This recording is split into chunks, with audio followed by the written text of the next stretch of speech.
भाषेला आता अभिजात दर्जा देणारे जमलेल्या माझ्या तमाम हिंदू बांधवांनो, भगिनींनो आणि मातांनो, एकमेव दादा राजा म्हणजे हिंदुहृदय सम्राट राजसाहेब ठाकरे.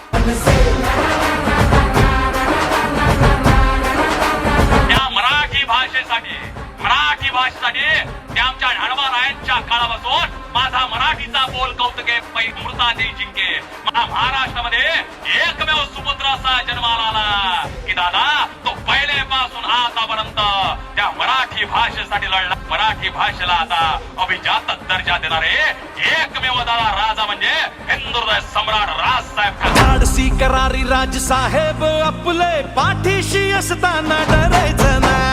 यांचं मी या महाराष्ट्राच्या नागरिक म्हणून मी त्यांचा धन्यवाद मानतो. जिथे जनतेचा मार्ग तिथे मनसेचा संस्कृती जपणारा आमचा राजा राजसाहेब हो.